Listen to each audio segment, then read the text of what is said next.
All right, we're good. All right, We good are morning. live. Welcome everybody to Connecting in the Clouds. Huzzah! Uh, Huzzah. welcome. Joined as always with Shannon and Amy. Hello and It's Chris welcome to Williams. our special guest today, Chris Williams. How are you doing, Chris? I am doing fantastic. When Shannon and Amy, two of my favorite people, asked me to come on the show, I was like, how could I? There's no. I could have been in an airplane and I would still phone this in. I'm I not love missing it. this at all. He's not on video because he's in the air. Could you imagine your seatmates? Hopefully you wouldn't have been in the middle seat, you know? I actually did a join. I did presentation. join one of these from my deck when I didn't have internet one week. Oh yeah, But so yeah, we we we, will airplane have, would be we good. do we do work pretty flexible with technical problems. So very good. Yeah, welcome, Chris. We haven't met before, but my name's Dwayne Natwick. I'm a Microsoft MVP, and yeah, have known Shannon and Amy for quite a while as well. And I agree with you as them being a couple of my favorite people. Also, that's why we chose to do a stream together. So, welcome, Nice. Chris. Why don't you tell everybody that might not know you that's watching this a little bit about yourself? So my name is Chris Williams. On all of the things, I am Mistwire. So if you Google Mistwire, I'm like the first 3 pages of hits. Which I did that recently. I was like, oh, that's awesome, cool. I've been in the business for decades. I've been in an enterprise. I was an enterprise architect for a very long period of time, working with Fortune 100s and doing cloud migrations. And prior to that, I'm a VMware vExpert. I am an AWS hero. And as of 5 months ago, I became a DevRel, a dev advocate for HashiCorp. So I've come around the bend. I do a lot of community stuff. This weekend, Andrew Brown and I are teaching Terraform Bootcamp for beginners to 8,000 students last time we counted. Wow. So we're doing that for 4 weeks, and I'm a community guy, and I love helping people get into the cloud. That's awesome. Yeah, I didn't say I'm also a community builder on AWS as well. So Nice. I play multiple sides of the fence. Yeah, and Also. now And it's Shannon my new Shannon has role. I do now too. started to do that. So yeah, we're It's we're a all. I little am bit going of for a MVP for my next aspiration is going to Nice. be Microsoft MVP. So Go for it. do it. Do it. I mean, I feel like that's the nature of how a lot of these companies are continuing to evolve, right? They do need multi-cloud. Yep. And I do get called in to talk about Azure quite a bit, but I also talk about AWS. In fact, yesterday I led a whole session on AWS, and I'm like, who? Like at one point Who I am I? paused, and I was like, who is this person, and what Out is of body happening? experience. It's just hilarious. But I mean, I think the same fundamentals apply across clouds. You just have to know what Yeah. things are called to sort of know how to have the conversation, I think. Absolutely. Yeah, I did a presentation at Reinforce at the Cloud Ops booth, the AWS Cloud Ops booth, and yeah, it was kind of an out of body experience. I didn't slip up and say Azure or Defender for Cloud or anything like that. So I was it was a success from that standpoint. Yeah, you should become an MVP. We're always looking for vExpert and MVP people to work out like Azure VMware solution and like pre-release NDA stuff. So it's cool. There's a few of them. There's like 5 that I could find out in the wild. So that would be awesome. Well, I mean, any company that I worked at when I was working over at WWT, they would hot drop me into like these F100s to like help them with projects and stuff that had gone awry, as they tend to do, and there isn't a single company out there that is just a one-note cloud person or Yeah. a one-note cloud company. Right. They've all got some divisions in some places and other divisions in other places. They went through a merger and acquisition, and all of a sudden they've got this footprint over there. They've got some Equinox, they've got some Azure, they've got some AWS. If they're in education, they've got GCP. I mean, so there's no, you're gonna run into everything everywhere. It's true. It's true.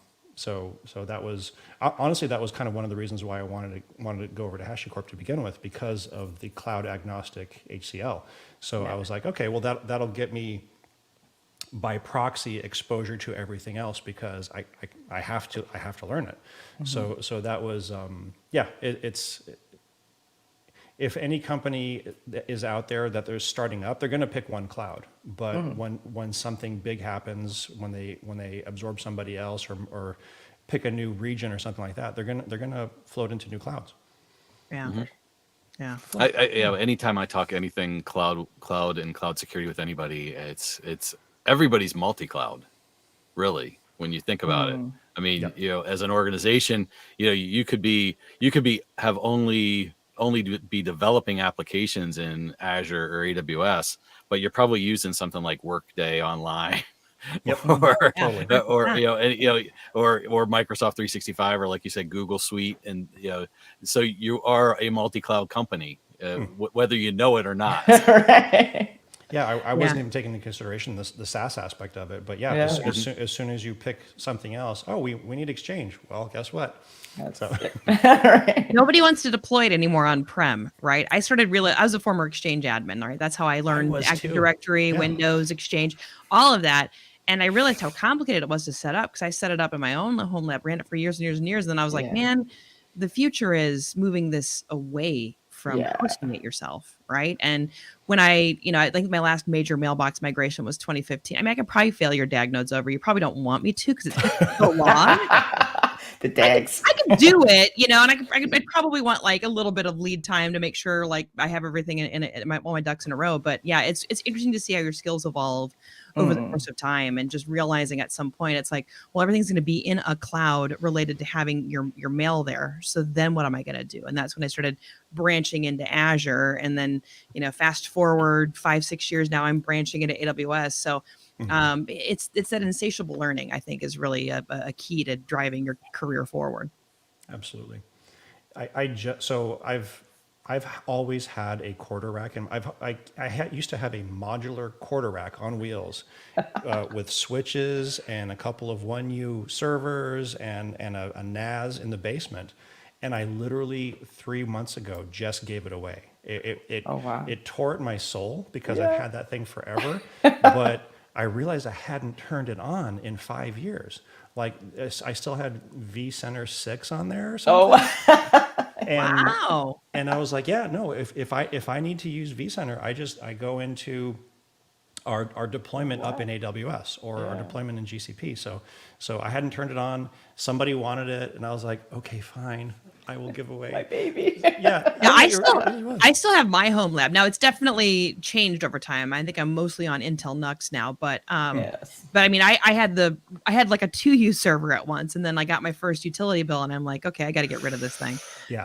Plus it was super hot. I'm like, I can't, no. And then Right. I moved to smaller servers, and then I finally decided to land on the Precision line because that's kind of like your desktop server grade thing. And I did that for a number of years. I got rid of those last year. One of my old colleagues at Microsoft, who's a developer by trade, had moved to the middle of nowhere with Michigan. So he's not that far from you, Dwayne, but he's closer to the Canadian border. And internet's terrible up there. So he was building out like a Minecraft server, and I think he was going to do like a Plex server or whatever. So I said, do you want these? Like, you're a developer. And he's like, he got all geeked out. So we met up and I gave it to him. And I'm like, this is the funniest thing ever. Like I always appreciate developer folks that are like, yeah, I love RAM and storage and I'm like, what? Who are you? And he's always funny because I always like talking about development stuff. He's like, you're like the only infrastructure person I know that can actually speak and is somewhat conversant on the developer side of things. And I'm like, that's because I hang out with you. You start to kind of like, get the levels of expertise by surrounding yourself with people that, know things that you don't know. And and I think it's always true too, like breaking things down over the course of time, making sure that people understand things. Cause I know, Chris, that was where I did the whole, APIs aren't just for devs anymore. That was such a fun presentation I did for your Brown bag last year. It was so good too. I love it. That's what got me into it. Yeah. Yeah. And it was just, I was like, it's time, because I can't tell you how many people that I talk to that their infrastructure, you can tell they don't know what the hell they're talking about, but they're saying API and they're giving you like, we're trying to hit an API, but then they're describing it. And it's like, I don't know what you're doing, but I don't think you're hitting any APIs. Might just be the ports. Yeah, right. Exactly. Yeah, right. You're like, maybe we're going a little too far and maybe we should reel it back in. Right. Anyway, but so Chris, now you are an AWS community hero. How long have you been an AWS community hero? It's shorter, right? You have to live like a year. 2018, 2019. Oh, so longer. I thought it was shorter. Okay. Yeah. I wasn't in the first batch, but I was like in the second batch, maybe. I can't remember. There's 2019. Okay. And then how did you go about getting that? I know it's a little bit different than the MVP track, right? Well, maybe it's He's similar. laughing, I don't know. I'm curious because Yeah. it's something that I think So am might be I, interesting. honestly. So I've actually had a number of conversations with how this happens. So for every other like system like this, like vExpert and MVP, there is a process. You have to do certain things, and then you get in. The Hero program is way more nebulous. It intentionally so. So I've spoken to the person that started the Hero program, Ross. Okay. He's a good friend of mine now, and we were chatting about it, and I was like, how does one become a hero? You have to be recommended either by an AWS employee Okay. or an existing hero to be brought into the program. That's as far as my knowledge goes. It then goes into this black box inside of AWS where people with robes and there's a hooded circle to your table, file on you. and they open the file and they call in the FBI. I don't know what happens. They submitted me 3 different times before I got in. Okay. So 3 different AWS employees and one other hero put in for me, and the last go around was when I made it in. But it's kind of they deliberately keep it nebulous so that It's hard to achieve. That's what it sounds like. it's And more extraordinarily difficult to achieve. Yeah. So I had 3 different user groups: my blog, the V Brown Bag Weekly podcast, and a number of other things that I was doing at the time. And the first 2 times I didn't make it. Then I joined VTUG, the Virtualization Technology User Group, and we were, renting out Gillette Stadium to do things once a quarter. Once a quarter here in New England. And it was then that I got in for it, because then I started doing the annual community days for AWS and stuff like that. So I did a lot of stuff to become a community Yeah, hero. it sounds like it. It sounds like it. Well, and I was telling that to Dwayne. I said he's very active in the community, but I guess it's just a matter of you're more in the AWS VMware community, and so that's why Dwayne didn't necessarily know who you were. And I said he's awesome. Let's get him on. Amy knows him, Hearts. and we'll right. So now we're broadening your horizon. And Dwayne, isn't the MVP thing somewhat similar? It's sort of Yeah, nebulous. it's pretty yeah, and I, like Chris said about the Heroes program, I don't completely understand how you get selected either into that in some cases, because there's been times where I've nominated, it's the same, an MVP or a FTE can nominate somebody to be an MVP, and I nominated 2 people at the same exact time that probably did the same exact level of contributions, and one got selected and one didn't. So it was like, I've done it. so Same it's with me. like very confusing, like you said. And I tried, and like you said, it's like how many user groups or how many events and things like that does it make? I didn't thankfully have to have to fill up Ford Field to become an MVP, but yeah, you have to bring people into a stadium, but yeah, it is I think, like you said, I think everybody has a different idea around it too, and especially around the evaluators that may change the perspective of how what the level is, or maybe they feel in the product groups that they have enough MVPs in this area and things like that too, so it might be that factor as well. But Yeah. I mean, I was an Azure MVP from the time I was awarded in around the same time I was awarded in Puppies. I was awarded in 2020, and then last year I recategorized to security, and then when I renewed, I got both of them, so I'm dual category now, which which I guess is harder because you got to go through 2 different product groups. So Oh yeah. so those totally. are those are all different things too that you have to consider in terms of the product group that you're going through and where you work. So And I also do want to make it clear that I am like coasting on the backs of giants. All of my community efforts have always been with other folks. It helps. It Yeah, yeah.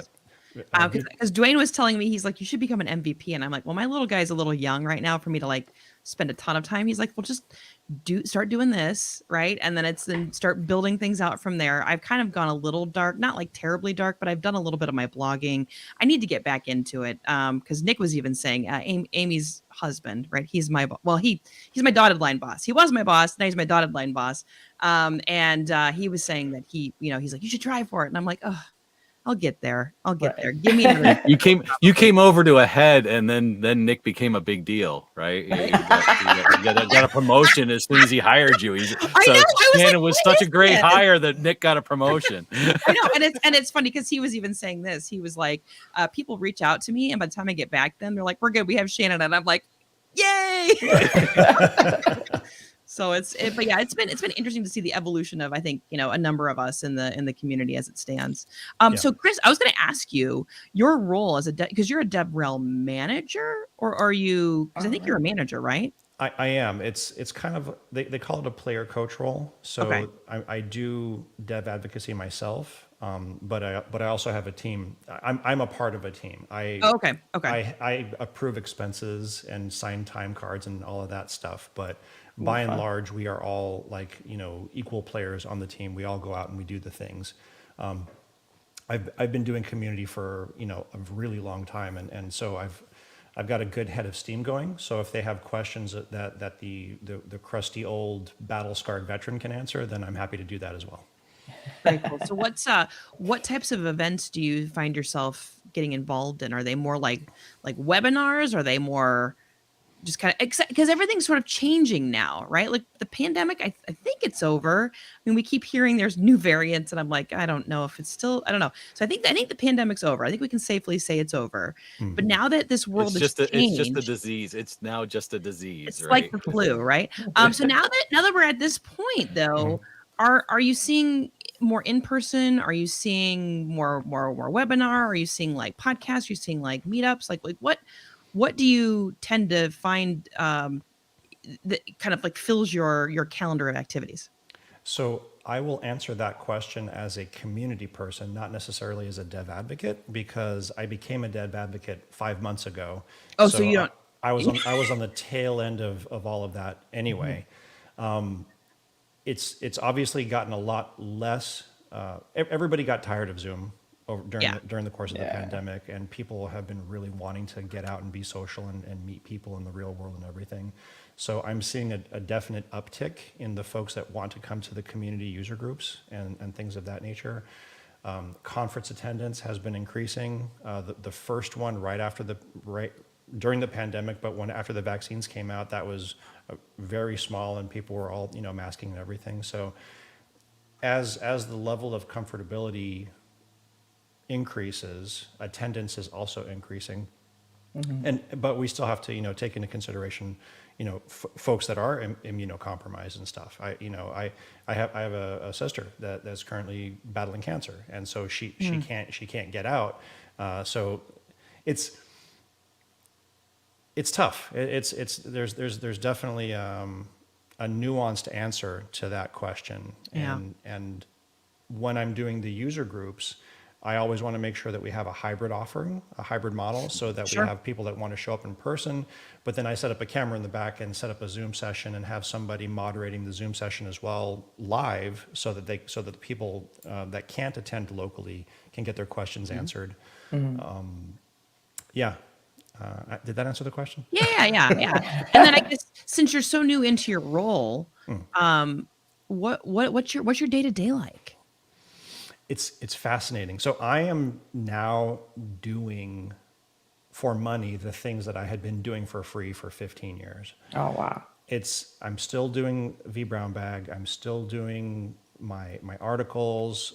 The the thing that Andrew Brown and I, the Terraform Beginner Bootcamp, we were going to do that before I came on to HashiCorp. So they hired me and they said, just keep doing what you've been doing. I'm like, oh, okay. Sweet. So now I don't have my regular EA day job. I just have the fun stuff.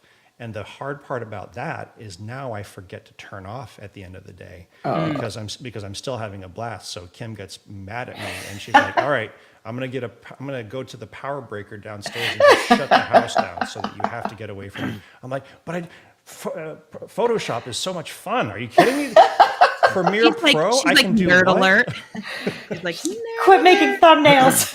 yeah, right. I so love Premiere Pro. It is so much easier than Shotcut. I have a budget. I have video people that can help me with stuff. Yeah.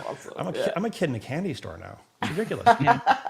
Yeah, and it's fun. It's fun to find those roles. Do the things that you love and actually get challenged each day, and each day is different, right? I feel like that's like largely what keeps.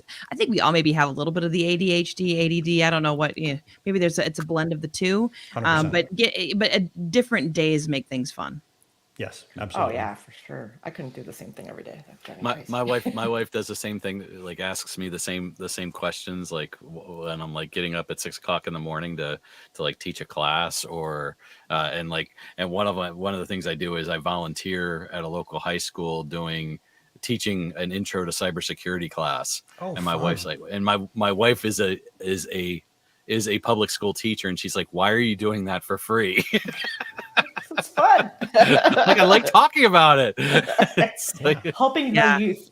Yeah, it's weird for spouses. I mean, like my own wife's like, okay, go nerd out, I guess. Like, go do your nerd stuff. I don't even know. Like, and I'll talk to her about work, and then I realize I'm going too far in the weeds because she gives me the deer in headlight look, and I'm like, cool. I'll go find somebody else to talk to about this because I'll call Amy. yeah, right? Yeah, and or I'll send some text. I'll be like, "Is it baby time?" But it was also weird too during the pandemic because I'm more of an extroverted person, and everybody moved to 2-dimensional, right? And it was a tougher reality for us extroverts. And when you're stuck at home, like my own wife was like, "Have you talked to anybody on camera today?" And I'm like, what do you mean? And she's like, you're a little bit much right now. Can you go find an employee of yours that you appreciate? Turn on your video and just talk to them for a bit. You need that energy, and I don't have the capability of giving it to you, So Yeah.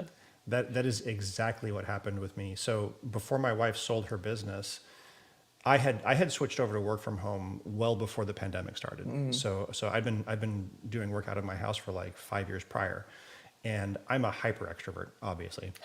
And she's an introvert who owned a salon. So after 10 hours of her talking with people, she came home 0 battery. Yeah. I'm bouncing off the walls like a new puppy. And she would walk in the door and I'd be like, blah. She's like, no, go do something. Go sit. To the gym. that is exactly the story of my wife. She's kind of introverted, and she's a school teacher, so and dealing with 6 and 7 year olds all day.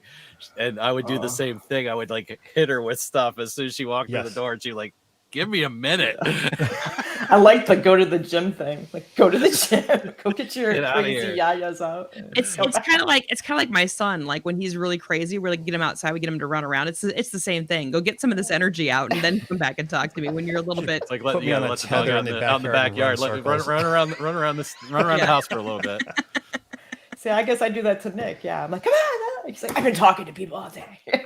Yeah, so you know what's funny is so my own wife was like, Nick is an extroverted introvert. Like she's like, so she goes, because she's like, Amy's the extrovert. And I'm like, what? So she had to like break it down to me. And I'm like, oh, that's so funny. And then when I was hanging out with Nick, we were traveling to customers. I was like, I kind of get it now. So yeah, he needs his time to decompress. Oh, Yeah, and I didn't realize how much he needed. Well, he doesn't need an insane amount, but he does need it, right? And so it's one of those things. I needed the introvert to show me the other introvert in the room, and I'm like, that's so funny because I thought he was an extrovert because he has no problem talking to people. But she's like, oh yeah, she's like, he has a longer than average battery for an introvert, but he's an introvert. Yeah. or more I'm introverted. sure, like Chris, like you do those like big briefings with the F100, you know, so it's intense and you're on. So yeah, that's where he would get drained, you know, versus And I super energized, you love know. those. Yeah, no, I mean Yeah. that like fills my battery. I go in like tapped, and then I leave. I'm bouncing off the walls. Oh man, Getting into a room like that, I thrive on that. that's great. No, I would Yeah. be tapped out, I think too.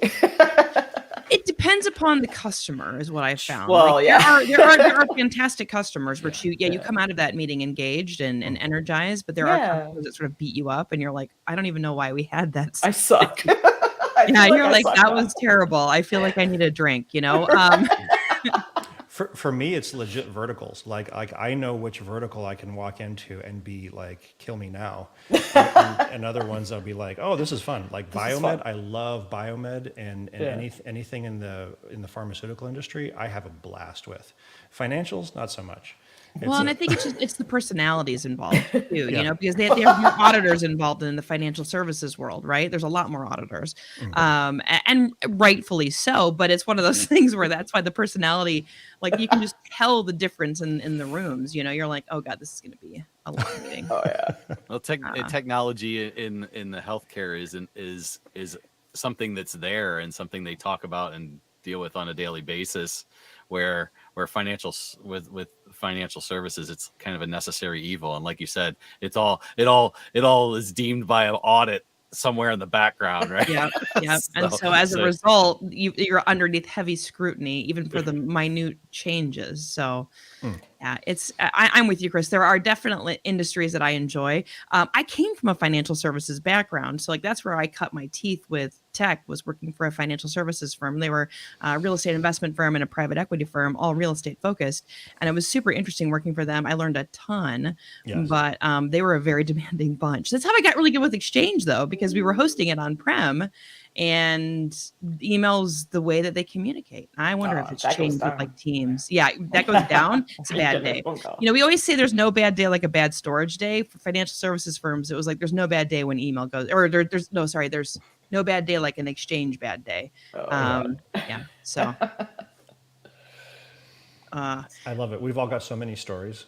Oh, that's why we're graying. like That's why we therapy. have Yeah. right. It is. You This was officially have the completely gray black at the beard. beginning of the pandemic. Oh, Yeah, you officially are a gray beard, Chris. yeah.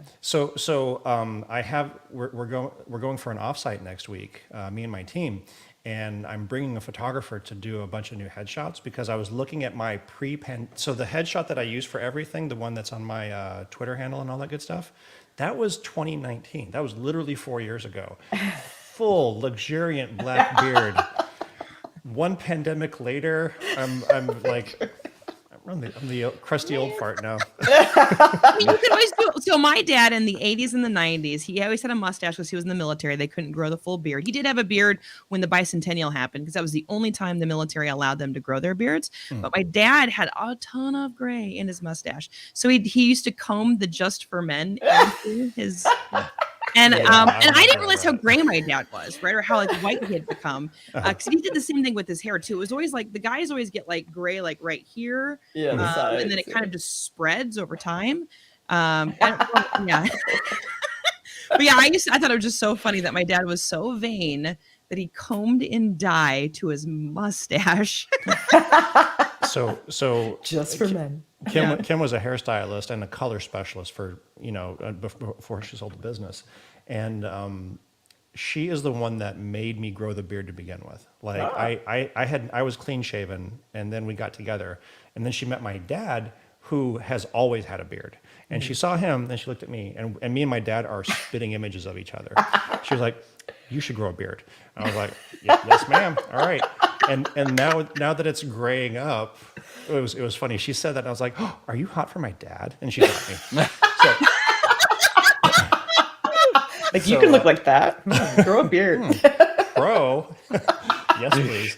And so now that it's graying, I said, "Should I do this?" She's like, "Absolutely not. If you color your beard, I will." I was like, would you color it for me? Because I was thinking of like the Jeff Barr thing, like just a pure purple beard or just like some Oh, ridiculous. that would be fun. That would be a Yes. lot of fun. Apparently super hard to do and super hard to keep. Probably. Yeah. Like, Okay. like she said, you have a wiry black beard that color is gonna cling to. And anyway, this is not a hair care call. This is a connecting in the it's an Whatever. everything. No, Yeah, we we go over we everything. keep it loose, Chris. we We could talk about hair coloring if you'd like. beard So, hair colors. Yeah. beard hair colors. How Chris, how, what how products to do manage you them recommend? and the, Come and join the, us and the people live. who love them. Yeah. We had April on, and she Yeah, was your just buddy. chatting about we were just chatting about exercise, yeah. living in the UK, like, and then like the Hair. last hair We did conditioning. talk about did hair talk a because little bit about she hair, just yeah. made her change in her hairstyle. Was that Yeah. right after she did the hero Right the hero after. outfit and Yep. the blue? Yeah, that looked Yeah. really cool. Yeah. Yeah.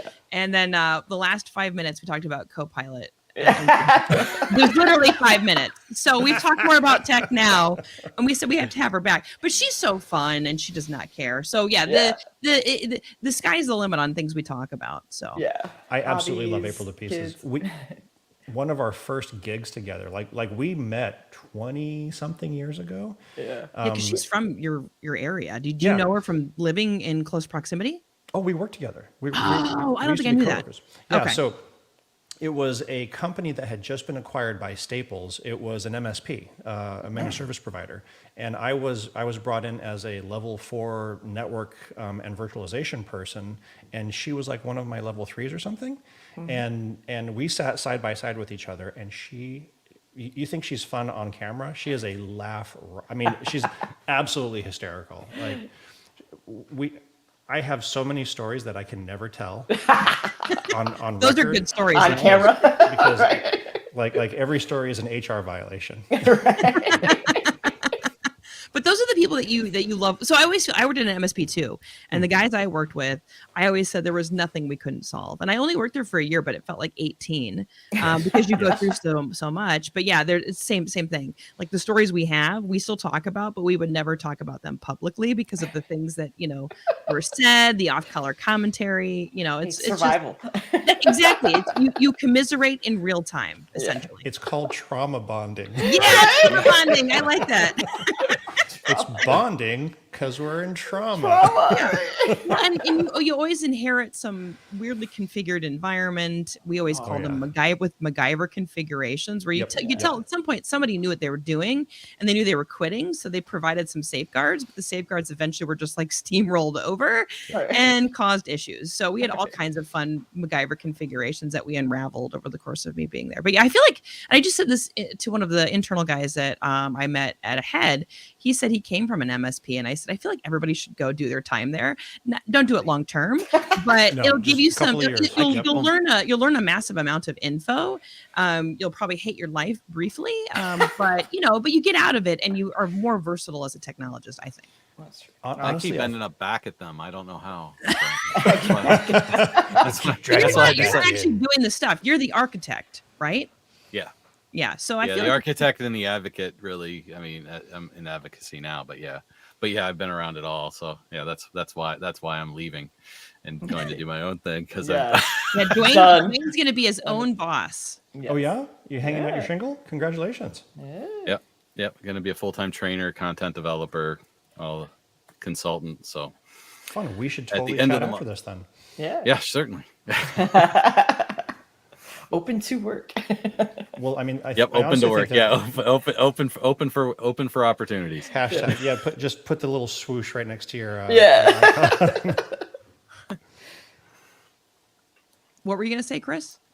Oh, well, I was going to say that I think the exposure to being in an MSP early on was kind of I love ProServe. I love being dropped into a new company every 3 to 6 months, and like they're on fire. It's just a giant dumpster, and I love being dropped into the middle of it and then fighting my way out with like a good team. And the folks at Worldwide thought I was insane, but That is insane. I get a call A from them. paratrooper by trade, right? They used to call me a smoke jumper. They're like bringing the. Show you so the next fire. My engagement manager Margot was blazingly brilliant, and she was amazing from like a project management perspective, and I was the EA, and so me as the technical person and her as the process person, we garnered a reputation, and everybody was like, I need a Chris and Margot. All of the account managers were like, bring in Chris and Margot, train them to teach what they do to other people, because we loved just being in the middle of an inferno and then figuring out and fixing things and then moving on to the next company. And I think I got that from being in an MSP, Yeah, where very much so. everything was on fire all the time. It was just ticket after ticket, and quickly having to figure out new architectures, new technologies, grokking a system, and sometimes also grokking people. So my actual degree is in psychology, figuring out, you know, who's the bad actor, who's the good actor, who's that person that doesn't want to tell anybody their passwords for the admin accounts, blah, blah, blah, and then figuring out a way around them. I love that. I love problems like that. Yeah, My dad was a service manager for CMP Telephone for like 25 years before he owned his own cabling and phone installation company, and his major was psychology in college. So I mean, that's a very I think like just the art of dealing with people that you learn Oh, yeah. All the from that different major personalities. is something, you know, because of the different personalities that you've got to interact with is definitely definitely 100%. positive. At the beginning of my career, it was way more technical. I mean, all the certs, all the things. As you get higher up in the ranks, you know, from SE to SA to EA and stuff like that, you don't lose the technology, but you don't use it nearly as much as you do your people skills, and learn, and having tools and techniques to, you know, force people to get into their get along t-shirt, and I like that. Force people To get into their get along t-shirt. I That's like awesome. that. You guys remember that? Yes, the get along game. The recalcitrant kids stuff them both into one t-shirt until they work it out. Yeah. Yeah. It's a get along Awesome. I t-shirt. could have used that at some of my old jobs, man. Oh, totally. Backup and storage team. Here you go. Yes. I know. And then so many of those teams like flat out refuse to work together. It's like, do we have to?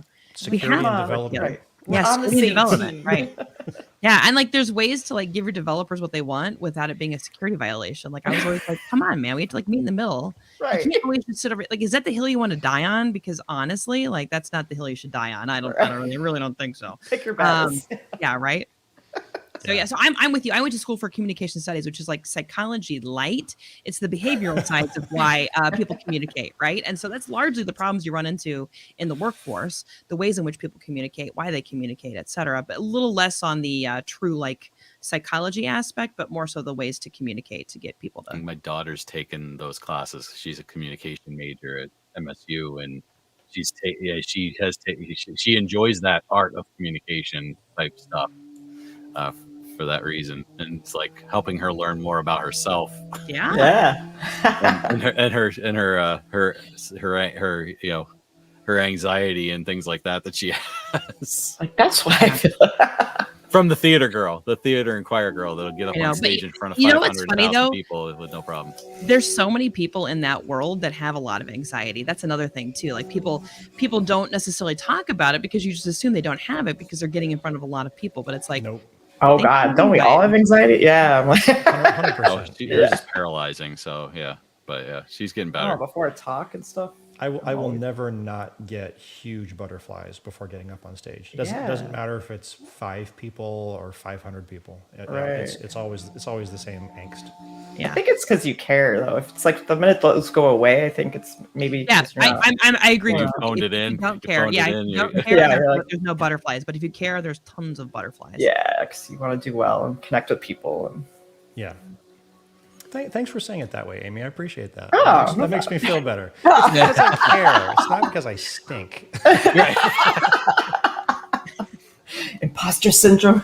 Increasing. Amy and I were talking about this at one point because so both of us were interviewing for the role she has back in 2020 before the pandemic hit and everything was just weird. Yeah. And Amy and I were talking about it and I was giving her some of like the things that I've done to like get more comfortable with it. But it's very subjective. because what gets me comfortable, or like the things I think about, or like the ways I move forward, were very different than what Amy was even saying. Do you remember that conversation we had, Amy, where I was like, we gotta crack into like ways in which we can make this easier, but it's not an easy feat, you know? Right. Well, especially when like your team, everyone's remote and global, and it's like, how do I? Please talk to me and tell me. Yeah. So, and I think everybody psychology stuff, huh? Yeah. Right. And everybody does it a little bit differently. So yeah, for sure. But what else can we talk about? Let's see. I see guitars in the background. Play guitar. Oh, that is a yeah, bass. I've been noticing the bass guitar back there. I've got a bass and a 6-string over there. Then I've got a Fender and a nice Paul Reed Smith, a PRS over in there. Very nice. How long have you been playing? I knew quite a few people that worked at PRS because I grew up in the Annapolis, Maryland area where their original factory was. So a lot of my friends actually went to work there because I hung out with a bunch of musicians. I've got my own Ovation here next to me. They're such wonderful guitars. Bass guitar. So yeah. My brother-in-law, his next door neighbor is the guy that designed the locking nuts on the PRS. So Paul Reed Smith actually comes up and hangs out with him like at least once a year. He called me. His name's John Mann. He called me and said he was coming up, and he said, "Bring your guitar over." I was like, "Really?" And he's like, "Yeah." So he PRS signed my PRS, and that's awesome. Yeah. I was like, I can't play it anymore. Can't touch it. Yeah. That's awesome. How long have you? Did you start as a kid? Was it a recent thing? I'm assuming you've probably been playing for a while, given the fact you have so many. Well, like most people, it fluctuates. It goes up and down. I picked it up in the 8th grade, and I played it mercilessly for years and years and years. I was huge into. You in any bands? Well, this was the 80s and 90s, so I was like into hair bands and guitar. Wow. Yeah. All of the things, Metallica. Yes. Me and my friends had a thrash band that then turned into more of a hair band. I kind of want to see pictures. I'm assuming there are pictures that exist. Long hair. There are pictures. I had a mullet. Wow. All right. These pictures should be unearthed at some point if they are suitable for consumption. They are. I have some hilarious pictures of me with long hair, and that's awesome. I was so scrawny. So I'm 6'8", but I grew up really fast, and I didn't put on any weight until I was probably like in my 30s. So I was horribly skinny. I'm 6'8", 240 right now, and I didn't get over 180 until I was like in my 30s. Oh wow! So I was a rail. I was. I simply can't believe that the Iron Maiden shirt just hanging off you. Oh yeah, absolutely. The skinniest skinny jeans. Yeah, but also the freakishly tall giant. Like, it's interesting. Like, that's not normally what you think of. And I didn't realize you were 6'8". I knew, because like, remember I saw those pictures you posted, and I'm like, you look freakishly tall. And you're like, have we never met in person? I'm like, no, we have not. We have not met in person. So it feels like it, but then I know, right? It does. But I didn't realize it was 6'8". That you're tall, my friend. So one of the dev advocates for AWS, Aaron Hunter, he is also 6'8", and every time Corey over at Launch Darkly, Cody DeArkland, we are all exactly 6'8" together. So when the three of us are at a conference together, it's like, oh, hey, there's Cody and there's Aaron across a crowded expo hall. You can see it across the room, just like above everybody. Yeah, it's a bummer that the beard dying would have, because a purple beard on top of being able just to spot you, that would just be like, that was Chris. Where are we going to meet? Meet me at the Chris. Right. He's the guy. He's the really tall guy with the purple beard. See, I feel like that would be such a funny like a point of just meeting up at any kind. Right. Meet at the Chris. I'll have to find out if there's a way to like just temporarily do it, just like make a blazingly purple beard just for a conference. Yeah, right. That'd be fun. Turn it on, turn it off. Maybe that like hair wax that like it's dye, but it's wax, and then you just wash it out. Maybe, I don't know. I will consult my in-house hair consultant. Your in-house hair specialist. Please, Kim. We got to see this. So now, whenever Aaron and Cody and I find each other, we always try to do a selfie with the shortest people that we can find. So Linda Haviv has graciously accepted our like every conference. It's me and Aaron doing the arm thing. Linda's like underneath going, yeah. Like jumping. How tall is Linda? Maybe 5'3", 5'10". Oh. She's wee. She's so wee. She's a wee thing. She's super adorable. I love her to pieces. Oh. Brooke is tall though, but I still make Brooke look short. But yeah, no, it's a ritual now. Funny. So I've had the same thing though. Like people think I'm shorter than I am. I'm 5'10". For a woman, that's fairly tall. I'm taller than my totally. father. Things of that sort. But people always are like, Shannon's got to be like 5'4", and I'm like, nope, I'm not. Oh. I'm That's taller the than wifey. She's yeah, like, that is the way. Yeah, my wife is 5'3". So, but it's just funny how people have these perceptions of. Again, it goes down to the notion of a lot of us existed in 2-dimension. Even when I was at Microsoft, I didn't meet some of the people that I worked with until 6 months into knowing them, and I meet them in person, and they're much shorter than I expected, and I'm much taller than they expected. And there's been some funny moments of I thought you were shorter, I thought you were going to be taller, So and you meet So- Chris. Little bit of psychology here. Everybody has their camera mounted on the monitor at the exact same height. So everybody that you talk to on camera assumes that you are roughly the height of what they would look at when they see you. okay, then that makes sense. That makes sense. It tracks with their visual cues of where their eyes would be in the real world. Yeah. So what I should do is I should mount the camera down here. Like really? So we have to look up. So everybody can Look see at up your my chest. nose. Oh, you look exactly as tall as I thought you'd be. Perfect. Yeah. That's yeah. I mean, and It's like all that makes sense, but it's just funny how like people have these perceptions of things, and then like people that don't turn on their camera, right? So there's a guy I just met in person, and he wouldn't turn his camera on like ever at a head, which is fine. It is what it is.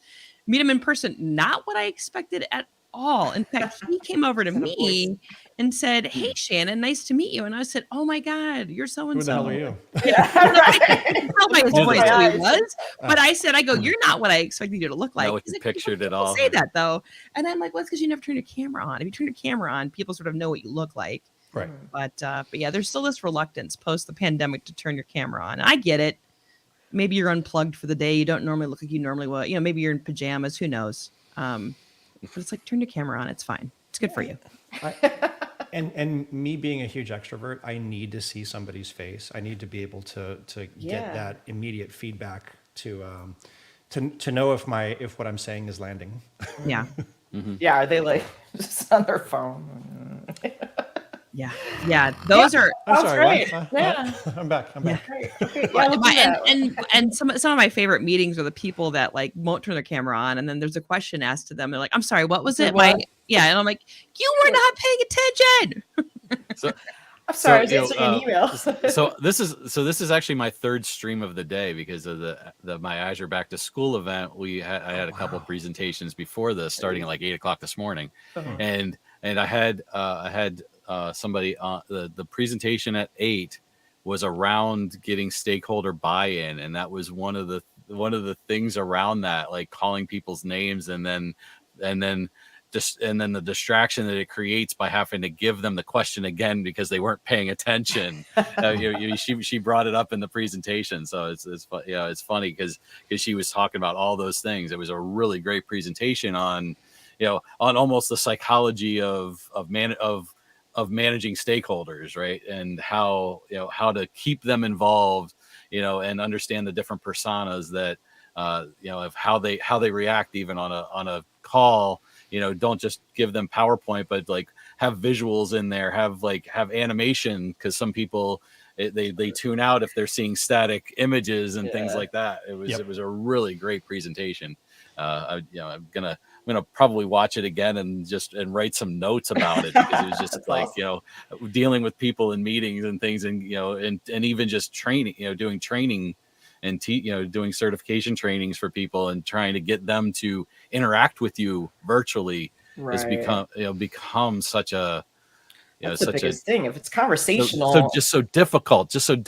You get to a point where you're trying to get them to understand the material, but they're not giving you anything back. So you're Yeah, constantly trying to. I always say things like, I know I'm not that awesome. I know there are questions. Like, Right. Yeah, exactly. Yeah, I do that too. I'm like, did I really nail that good? I don't really? think I nailed it. Yeah. Yeah. And then I even go so far as to only have like 2 or 3 slides. Like we have all of these slides that have a bunch. All these decks that have a bunch of slides at work. I always just use like 1 or 2 slides because I want to have it be more conversational in general. Like I have it up just as a talking point, but then I have more of the conversation with them. So I'm going to give away a sneaky consultant trick that Go I've for it. done a number of times. When I want to get somebody to either agree to whatever it is that I'm saying, or pay attention and make a decision in a direction that I want them to make a decision in, I'll start doing a presentation and I'll get very monotone and I'll start droning and I'll start talking like this and I'll make sure that they're not paying attention. Then I'll ask them a question. What do you think, Shannon? Like, oh. And they're- Oh. What? See, I've definitely done that. I've also done the so I use a lot of sports analogies at times when I can tell people aren't paying attention, and then I use them incorrectly. Yes. Yeah. Because that stuff's hilarious. Like when you talk about, a slam dunk and you're using a football analogy, people are like, wait. That's a slam What was dunk. she saying? What was she talking? What? That was That's 7 not it. points. I don't get it. So I do that too. There's usually a little bit of comedy I try to throw in too. Go. Go to the end zone and hit a home run, right? Yeah, and then people are like, "Wait, did she just say what I think she's? Does she know what sports are? The sports ball. Come on. Yeah, the sports ball.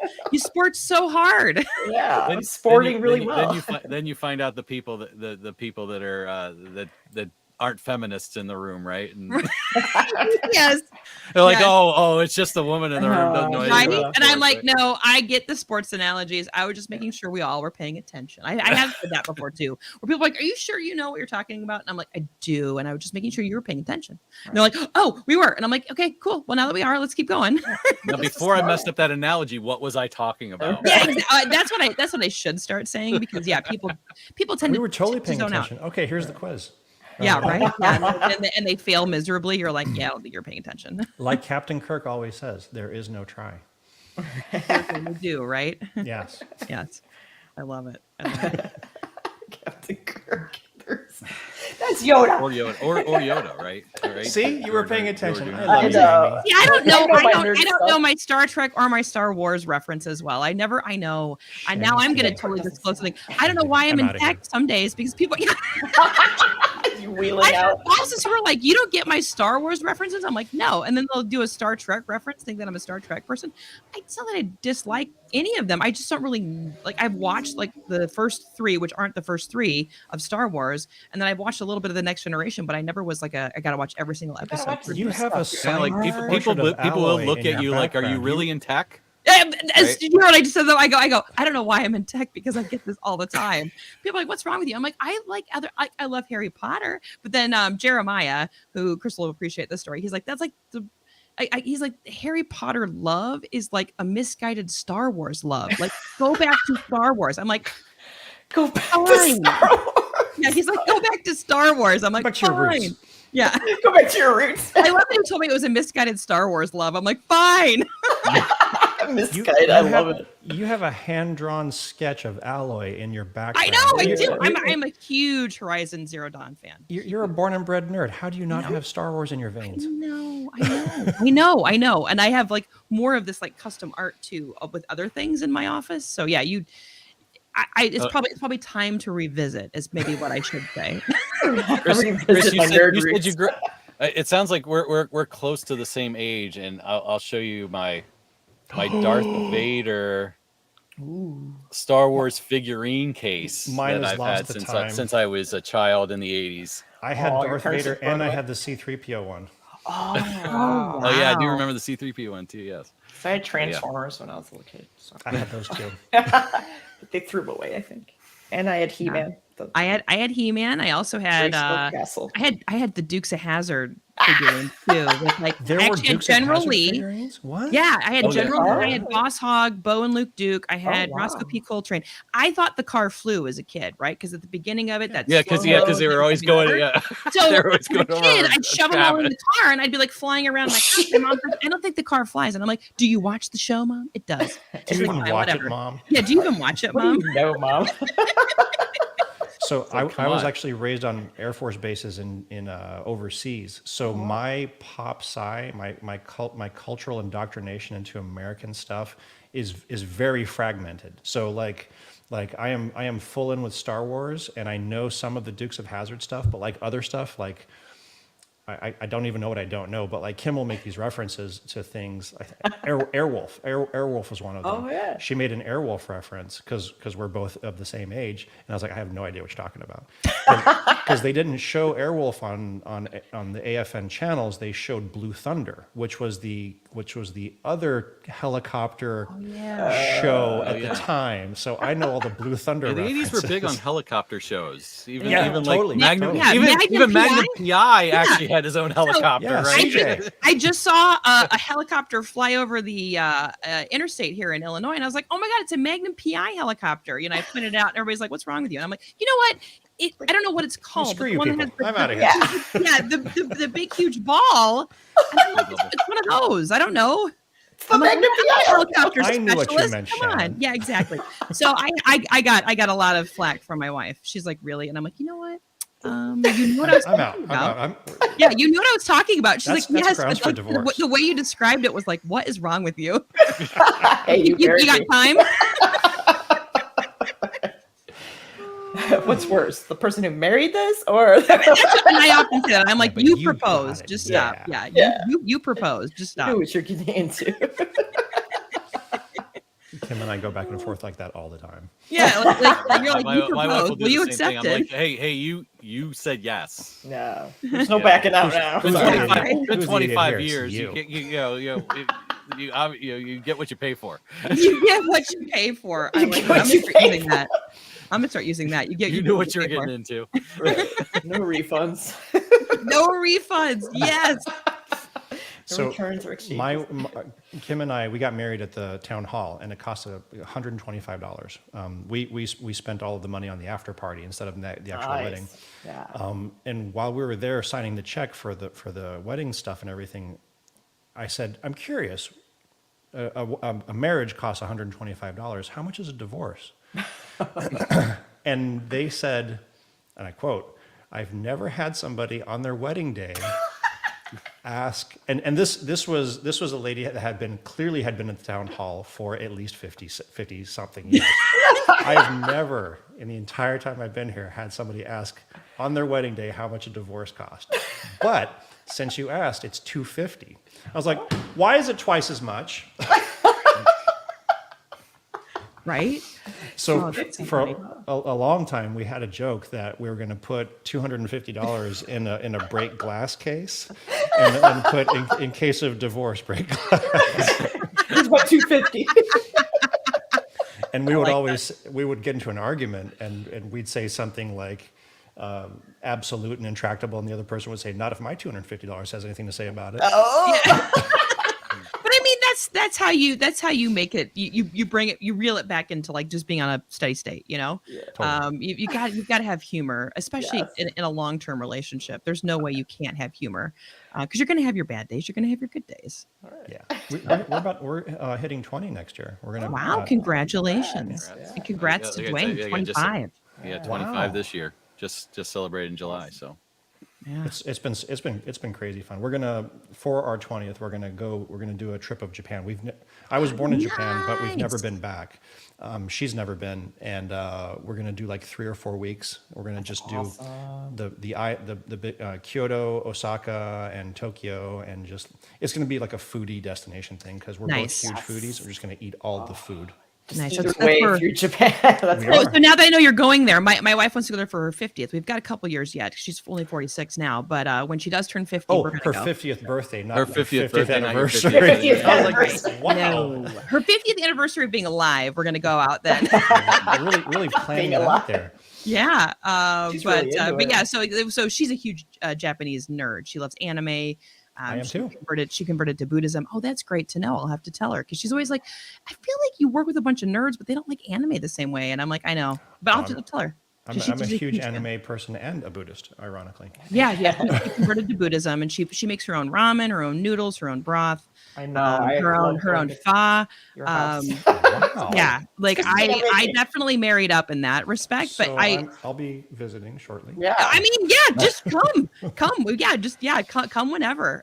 We'll feed you and take care of you. Well, And Shannon always posts food porn. I'm like, oh, stop well, it. so not as much now that we have the little guy. We actually have a food service because we got tired of the prep and all of that. He's starting to become more self-sufficient, so I think we'll go back to it. Back but to the ramen.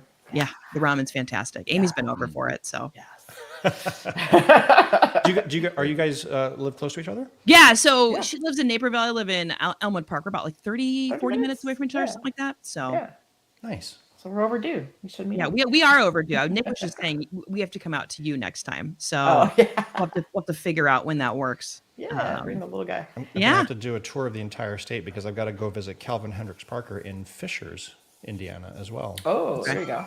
So That's not that far, if I remember correctly, from Yeah. the Chicagoland Over the area. border. It's no, Yeah. it's like an hour and a half away. yeah. Oh, cool. But and I'm in Michigan, outside Detroit. So There you go. Yeah, but I have Someone not else yet in met group. Dwayne either. So in Yeah. this mix of things, the only one I've met physically in real life is Amy. So Right. Well, We because gotta even fix when we that worked at now. Microsoft together, we were at the boot I camps know. together. That's how we met. I know. Yeah. Well, we kept adopting Amy because her team at the time wasn't really cool about like kind of traveling in droves, and I said like let's just bring her over because she needs to travel in a pack, and we Yeah. adopted her for a couple of different I internal. know. Like, conferences. no one would go out to dinner. I'm like, dude. Yeah, we were like, oh, we'll take you out. It's fine. let's see. Amy's like on my top 5 list of people I would adopt. So Oh, thank absolutely. you. Look at that, Amy. Like, thanks, Chris. You're adoptable. Yeah, it was funny. So for the longest time when I would talk about you, Amy had always said like, "Oh yeah, you remember she was a TSP. She hung out with us." Like, "Oh yeah, I remember now. Because I'd say your name and it was like because you meet so many people at Microsoft, Oh, and all of a God, sudden yeah. you have to like just remind them the context which- and like, "Oh yeah, that's right. I remember her." Yeah, pre-sales, never again. And then I'm back in pre-sales. Yeah. Sucker. I know. Oh, I liked both sides of it because I mean I liked pre-sales because I could like scope the sow and make sure it was done right, but then I liked being on the other side of it to deliver the thing that I actually wrote up. And it was yeah. it was frustrating not being able to keep my hands on a project the entire way through and like shepherd it from the time that we were like first talking to the customer to the time that we like handed the keys over. Right. So I always did like a split role where I wouldn't do a gig unless I was also involved in pre-sales, but then I would also not do it if I wasn't involved in the delivery as well. Yeah. Oh, that's cool. Makes sense. yeah. Make sure that everything is honest, right? And delivered the way you would expect. I'm with you. Yeah, not lost in translation. Like how? Yep. Yeah. Because telephone is a real thing. Right. Like I scoped this. What the heck did you get? Right. Well, it was always, I mean, I don't get why companies split pre and post sales. I mean, there should be somebody or something or some kind of process that keeps the thread of continuity continuous. Yeah. So anyway, that that makes is an sense. entirely different conversation. that's a completely different psychological conversation too, Right. in That's a in good some point, aspects though. I too. like Just it. because the person that was there at the beginning that was actually talking to the customer and getting them to buy into it, if they just Yeah, disappear, yeah, there's we a can full do all full We can do trust that. issue that comes Yeah. into that. Yeah, gonna write a I'm whole bunch starting of to checks and send it to the I'm cash starting room. to I'm starting to bridge the gap on pre-sales and delivery and short circuit some of that. So there's less questions, less showing up to the customer going, "What are we doing?" Yeah. Yeah. Or would you promise? Oh my God, you can't do that. Right. Oh, don't get me started. Ah! We're trauma bonding, everybody. Back to the trauma bonding. Yeah. So much trauma to share. Love it. Oh, Well, we are we've gone kind of at time. Yeah. over the hour. Holy Now crap, we've we been have. sitting We're and chit fast. chatting. Yeah. Was there a topic I'm sure we we needed could to go. cover? I'm sure we could go another 4 Hour or hours. two, between yeah, the easily. Well, four tell us of about but- Terraform. Oh. But no, it's great. So I'm sure. It I'm was sure. good- I mean, good catching up. yeah, we'll have to get Chris back again and Yeah. talk more about other things. yeah. Next time we should like actually pick like a thread that we can like explore because I The mean deep literally dive, yeah. we could do this for 10 hours and talk about all the things. Yeah. If we put the rails on it, I super love this. Let's absolutely do it again. Yeah. Okay, let's do That's it. Great. Let's do it. Always Yeah, welcome that's back. great. Chris MF. Always, yeah. Yes. Pleasure meeting you, Chris. I don't know why it's taken so long for me and you not to cross paths, but it's been a pleasure talking to you Yeah, as well. absolutely. So thanks Shannon for Of course. bringing him in Of course. into the circle of Did April connecting tell in you the the story clouds. behind Right. Yeah, we got to start our own little like connecting. Start Heart in the Whatever you do, clouds. don't put April and Clouds, I on the same family on the tree, same right? thing. Yeah. Well, great. I love it. Yay! All right. Have a happy Friday. Yes. Have a great- Yes. And Thanks, have a good y'all. weekend, and we will talk to you soon. Yeah. Hey, Yeah, hey. thanks Chris, thanks Amy, Shannon. We'll have everybody have a great weekend. I shall.